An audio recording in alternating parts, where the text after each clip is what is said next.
Hello नमस्कार दोस्तों, कैसे आप लोग? उम्मीद करता हूँ ठीक होंगे। आज मैं बात करने वाला हूँ ट्रेंडिंग स्टार खेसारी लाल यादव के बारे में। जी हाँ, ट्रेंडिंग स्टार खेसारी लाल यादव का एक बहुत ही बवाल सॉन्ग आप लोगों के बीच आने वाला है। जी हाँ, एक और बवाल सॉन्ग खेसारी लाल लेकर आ रहे हैं आप लोग के बीच। जी हाँ, तो वीडियो में लास्ट तक बने रहे ताकि आपको पूरी जानकारी मिल सके। जी हाँ, इससे पहले आप मेरे चैनल पर नए हैं तो चैनल को सब्सक्राइब कर दे, वीडियो को लाइक कर दे। और मैं आपको बता दूँ, ट्रेंडिंग स्टार खेसारी लाल यादव का एक बहुत बवाल होली सॉन्ग आप लोग के बीच आ रहा है बहुत ही जल्द। जी हाँ, आप लोग वीडियो में बने रहे ताकि आपको पूरी जानकारी मिल सके। तो मैं आपको बता दूँ, ट्रेंडिंग स्टार खेसारी लाल यादव का होली सॉन्ग एक बवाल सॉन्ग आप लोगों के बीच आ रहा है 7 फरवरी को। जी हाँ, 7 फरवरी को सुबह में यह गाना रिलीज़ किया जाएगा। जी हाँ, ए आर जी के ऑफिशियल यूट्यूब चैनल पर इस गाने को रिलीज़ किया जाएगा। जी हाँ, गाने का बोल है गाल में गुलाल। जी हाँ, गाल में गुलाल लगाने के लिए आप लोग तैयार रहें। जी हाँ, खेसारी लाल का गाना आ रहा है गाल में गुलाल। जी हाँ, तो आप लोग भी तैयार रहें गाल में गुलाल लगाने के लिए। 7 फरवरी को याद रखें, 7 फरवरी को ए के ऑफिशियल यूट्यूब चैनल पर इस गाने को रिलीज़ किया जाएगा। गाल में गुलाल इस गाने को रिलीज़ किया जाएगा। जी हाँ, बहुत ही बवाल गाना होने वाला है। आप लोग दुलार और प्यार से इस गाना को ट्रेंडिंग में लाया जा सकता है। जी हाँ, तो आप लोग प्यार और दुलार दें और इस गाने को ट्रेंड में लाएं।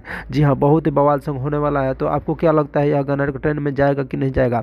अगर आपको जो लगता है नीचे कमेंट बॉक्स में अपना राय जरूर दें। तो आपको वीडियो कैसी लगी? उम्मीद है वीडियो अच्छी लगी। तो मिलते हैं किसी नए वीडियो में नए टॉपिक के साथ। तब तक के लिए बाय एंड नमस्कार।